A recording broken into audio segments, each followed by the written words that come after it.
তীব্র গরমে লোডশেডিং আর বিদ্যুতের ভুতুড়ে বিলে মানুষের যখন নাভিশ্বাস, তখন বগুড়ার পল্লী উন্নয়ন একাডেমি এনেছে এক জাদুকরী সমাধান।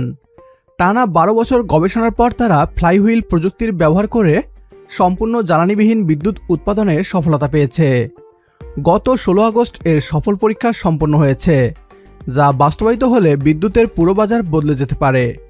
জ্বালানি ছাড়া বিদ্যুৎ, তাও আবার প্রতি ইউনিট নাকি মাত্র 1 টাকা 50 পয়সা। কিন্তু প্রশ্ন হলো, এটি কি সত্যি কুইক রেন্টাল সিন্ডিকেটের কফিনে শেষ ব্রেক হতে যাচ্ছে? কেন এটি আমাদের জন্য game changer? Rural development academy RD এর দাবি অনুযায়ী ফ্লাইহুইল প্রযুক্তি ব্যবহার করে তৈরি এই মেকানিজমে কোনো তেল, গ্যাস, কয়লা কিংবা সূর্যের আলোর প্রয়োজন পড়ে না। এখন প্রশ্ন হলো, ফ্লাইহুইল প্রযুক্তি আসলে কি? সহজ ভাষায়, ফ্লাইহুইল হলো একটি ভারী চাকা বা মেকানিক্যাল ডিভাইস যা গতিশক্তি সঞ্চয় করে রাখে। পদার্থবিজ্ঞানের থার্মোডায়নামিক্স বা তাপ গতিবিদ্যার নিয়ম অনুযায়ী শক্তি নতুন করে তৈরি বা ধ্বংস করা যায় না, কেবল রূপান্তর করা যায়। ফ্লাইহুইল কোনো জ্বালানি তৈরি করে না, এটি মূলত বিদ্যুৎ সঞ্চয় করে এবং প্রয়োজনে অতি দ্রুত গতিতে সেই বিদ্যুৎ সরবরাহ করতে পারে।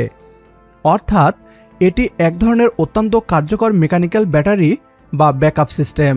যদি এই উদ্ভাবন বাণিজ্যিকভাবে সফল ও টেকসই হয়, তবে দেশের অর্থনীতিতে এর প্রভাব কেমন হবে? বর্তমানে জ্বালানি তেল, গ্যাস আর কয়লা আমদানিতে বাংলাদেশকে বছরে প্রায় 35 থেকে 45 হাজার কোটি টাকা বিদেশে পাঠাতে হয়। কোনো জ্বালানি না লাগলে এই পুরো অর্থ দেশের ভেতরেই থেকে যাবে। বর্তমানে তেল, গ্যাস দিয়ে বিদ্যুৎ বানাতে খরচ হয় 14 থেকে 16 টাকা, আর এই ফ্লাইহুইল প্রযুক্তিতে প্রতি ইউনিট বিদ্যুতের খরচ পড়বে মাত্র 1 টাকা 50 পয়সা। এই বিদ্যুৎ বানাতে কোনো তেল, গ্যাস বা কয়লা লাগে না। এটি সোলারের মতো রোদ বৃষ্টির উপরেও নির্ভরশীল নয়। 24 ঘন্টায় নিরবিচ্ছিন্ন বিদ্যুৎ পাওয়া যাবে। একটি দেশের বিদ্যুৎ খাতটা যদি ঠিক থাকে, তাহলে সেই দেশের সকল উন্নয়ন কার্যক্রম কিন্তু সেখানে সফলভাবে পরিচালিত হয়। এটা যদি পরিপূর্ণ আকারে আমরা দাঁড় করাতে পারি, তাহলে এক ইউনিট বিদ্যুৎ 1.5 টাকাতে আমরা এটা সরবরাহ করতে পারবো। আমাদের এই জেনারেটরটা সম্পূর্ণ আমাদের কাস্টমাইজ করা, আমাদের নিজেদের করা। এখানে স্টার্টর এবং রোটরের মধ্যে রোটর অংশটা আমাদের হলো পার্মানেন্ট ম্যাগনেট দিয়ে তৈরি করা, এবং যার কারণে আমাদের জেনারেটরের সাইজটা, এটা 250 কিলোওয়াটের জেনারেটর হলো, সাইজটা কিন্তু অনেক বড়। যখন আমরা 1 মেগাওয়াটের করবো, এটা প্রায় 15 ফিট হাইট হয়ে যাবে, মানে সাইজটা অনেক বড়। সে আস্তে ঘুরবে কিন্তু সে ইলেকট্রিসিটি দিবে। তো এই যে ইলেকট্রিসিটি যেটা হইলো, এখানে যে 1450 আরপিএমে যে ঘুরতেছে, এটা হলো যে আমি হলো যে কমায় নিয়ে এটাতে 250 আরপিএমে নিয়ে আমরা এখন ব্যবহার করতেছি। এবং হলো যে এটা তো একটা ল্যাব, এটা তো একটা স্কেলেটন।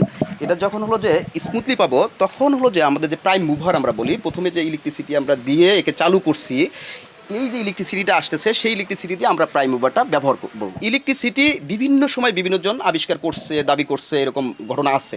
কিন্তু এই গবেষণাটা আমরা হলো যে সায়েন্টিফিক্যালি, আর্টিক্যালি এবং থিওরিটিক্যালি এটা হলো যে প্রুভ করছি। এত সুবিধা থাকার পরেও এই বিদ্যুৎ উৎপাদনে বাধা কোথায়? বাধা হলো কুইক রেন্টাল সিন্ডিকেট। বিদ্যুৎ উৎপাদন না করেও এই বেসরকারি কেন্দ্রগুলোকে বছরে 42,000 কোটি টাকা ক্যাপাসিটি চার্জ দিতে হয়। এই লুটেরা সিন্ডিকেট কখনোই চাইবে না দেশের বিজ্ঞানীরা এত সস্তায় বিদ্যুৎ তৈরি করুক। সরকারের জন্য এটি বিশাল অর্থনৈতিক ও প্রশাসনিক চ্যালেঞ্জ। বর্তমানে 25 কোটি টাকা ব্যয়ে 1 মেগাওয়াট ক্ষমতার একটি পূর্ণাঙ্গ প্ল্যান্ট তৈরির কাজ চলছে। এখন প্রশ্ন হচ্ছে, বাংলাদেশ সরকারের কি উচিত এতে বিনিয়োগ করা? উত্তর হচ্ছে হ্যাঁ, তবে সরকারিভাবে অভিজ্ঞ প্রকৌশলী এবং বুয়েটের মতো শীর্ষস্থানীয় বিশেষজ্ঞদের দিয়ে প্রজেক্টের এনার্জি অডিট করানো উচিত। যদি পরীক্ষামূলক প্ল্যান্টে ইনপুট আউটপুট হিসাব শতভাগ নিখুঁত প্রমাণিত হয়, তবে কুইক রেন্টালের ওপর নির্ভরতা কমিয়ে এই গবেষণায় বরাদ্দ বাড়ানোই হবে বুদ্ধিমানের কাজ। বগুড়ার আরডি এর বিজ্ঞানীরা যদি সত্যি এই প্রযুক্তিকে বাণিজ্যিকভাবে লাভজনক করতে পারেন, তবে তা কেবল বাংলাদেশ নয়, পুরো বিশ্বের জ্বালানি খাতেই এক নতুন ইতিহাস রচনা করবে। প্রিয় দর্শক, আজকের ভিডিও এ পর্যন্তই। যদি ভিডিও ভালো লাগে তাহলে একটি লাইক দিন আর কমেন্ট করে জানিয়ে দিন আপনার গুরুত্বপূর্ণ মতামত। অনুরোধ করছি ভিডিওটি অনেক বেশি করে শেয়ার করার জন্য, কেননা আপনার একটি শেয়ারে হয়তো অনেকেই জানবে বাংলাদেশের ইতিবাচক খবরগুলো। পরবর্তী ভিডিও দেখার আমন্ত্রণ জানিয়ে বিদায় নিচ্ছি আজ। আল্লাহ হাফেজ।